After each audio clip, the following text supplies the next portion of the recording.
जोधा और अकबर की मुलाकात, एक रहस्यमयी और सीख देने वाली दास्तान।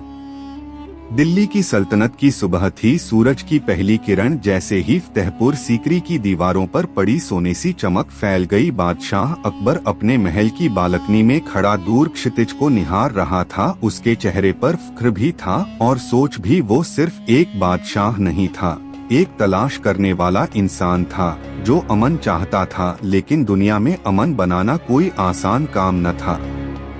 मुगल सल्तनत अपनी बुलंदी पर थी, मगर दिलों में नफरतें पल रही थीं। हर इलाके में कोई न कोई बगावत, कोई न कोई जंग। अकबर की आंखों में सवाल था, क्या मैं सिर्फ तलवार से लोगों को जोड़ सकता हूँ या दिल से भी? इसी सोच के बीच एक दिन खबर आई कि आमेर के राजा भारमल अकबर से मिलने दिल्ली आ रहे हैं। कारण राजपूताना में मुगलों के खिलाफ उठ रही बगावतों को रोकना। मगर दरअसल किस्मत इस मुलाकात में कुछ और ही लिख चुकी थी। आमेर की राजकुमारी जोधा। राजकुमारी जोधाबाई आमेर की शान थी। उसकी आंखों में जैसे शेरनी की चमक थी और दिल में धार्मिक विश्वास की गहराई। वो अपने आराध्य भगवान कृष्ण की पूजा करती थी और मानती थी कि सच्चाई की राह कभी तलवार से नहीं बल्कि प्रेम और धर्म से तय होती है। जब राजा भारमल को अकबर के साथ संधि की बात करनी पड़ी, उन्होंने मन ही मन डर महसूस किया। अगर मैं इनकार करूं तो मेरे राज्य का विनाश होगा, अगर स्वीकार करूं तो मेरी बेटी का भाग्य बदल जाएगा। दरबार में अकबर का प्रस्ताव आया, हम शांति चाहते हैं, जंग नहीं। अगर हमारी सल्तनत और आमेर का रिश्ता खून से नहीं, रिश्ते से जुड़ जाए तो सदा अमन रहेगा। यानी शादी अकबर और जोधा की।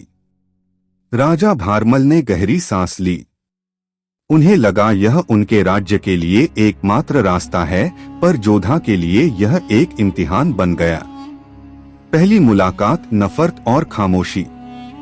जब जोधा दिल्ली पहुंची, महल की दीवारों पर मुगल झंडे लहरा रहे थे। चारों तरफ गजब की रौनक थी, मगर उसके दिल में सिर्फ सन्नाटा। अकबर ने उसका स्वागत किया, लेकिन उसकी आंखों में देखा, जोधा की आंखों में गर्व भी था, गुस्सा भी।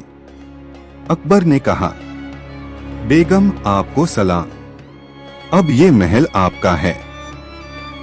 जोधा ने सीधी निगाह से देखा, बादशाह महल तो आपका है, मगर मेरा दिल मेरे भगवान का। उसकी बात सुनकर पूरा दरबार सन्न रह गया, मगर अकबर मुस्कुरा दिया। उसने पहली बार देखा कि कोई औरत उसके सामने बिना डर, बिना झिझक इतनी साफ बात कह रही थी।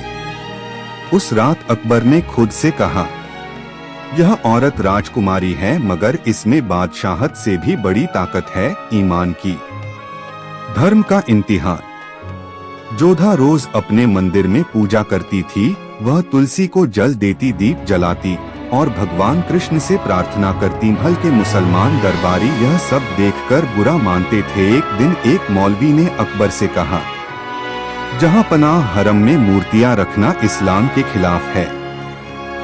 अकबर ने जवाब दिया, इस्लाम अगर अमन सिखाता है तो किसी की इबादत छीनना कैसा अमन हुआ?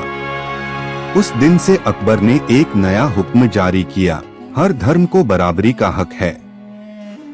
और यहीं से उसके दिल में जोधा के लिए इज्जत की दीवारें बनने लगी। रहस्यमय सपना। एक रात अकबर को अजीब सपना आया। उसने देखा, एक मंदिर में जोधा पूजा कर रही है और मंदिर के सामने एक सांप खड़ा है जो उसकी रक्षा कर रहा है। अकबर अचानक नींद से जागा। उसके दिल में अजीब बेचैनी थी। उसने सुबह जोधा को बुलवाया। जोधा बेगम, उसने कहा, कल रात मैंने एक अजीब सपना देखा, एक नाग आपकी हिफाजत कर रहा था। जोधा मुस्कुराई, वो नाग नहीं, मेरे धर्म का प्रतीक है बादशाह। शायद खुदा आपको दिखा रहा है कि इबादत के कई रास्ते हैं, मंजिल एक ही, सच्चाई। अकबर ने सिर झुका दिया। उस रात उसे पहली बार रूहानी सुकून महसूस हुआ। फिर आया इम्तिहान, विश्वास की जंग। कुछ महीनों बाद महल में अफवाह फैली कि जोधा ने अकबर के खिलाफ साजिश की है। उसके एक हार में जहर होने की बात कही गई। दरबारियों ने आग में घी डाल दिया। अकबर के सामने सवाल था, क्या मैं अपने दिल पर भरोसा करूं या दरबार की बातों पर? अकबर ने जोधा को बुलवाया।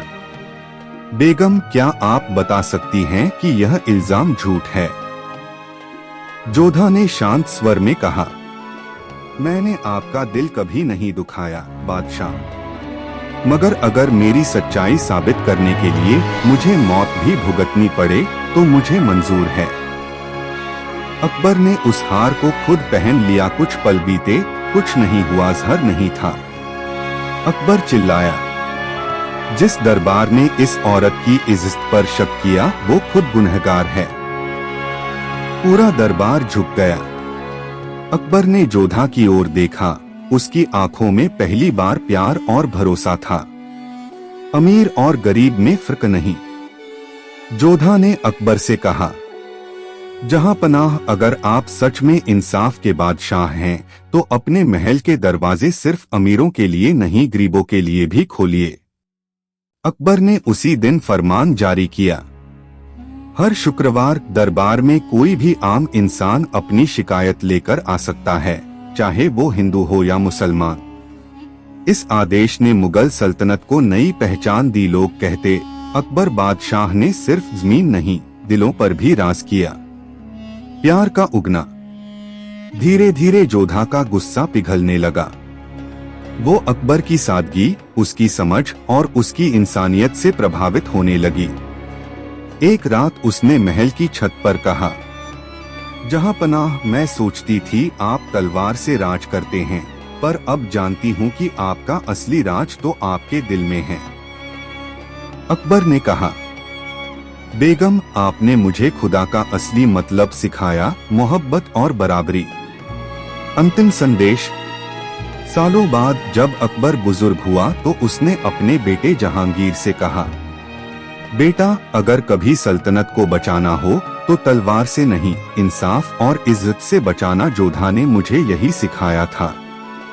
सच्ची ताकत धर्म या तलवार में नहीं, प्यार और इज्जत में होती है। अगर हम दूसरों के विश्वास की इज्जत करें तो अमन अपने आप आ जाता है। इंसाफ वही जो दिल से किया जाए, चाहे वो बादशाह करे या आम आदमी। जोधा और अकबर की मुलाकात सिर्फ एक शादी की कहानी नहीं थी, वो एक इंसानियत की इबादत थी जिसने इतिहास में अमन की मिसाल कायम की।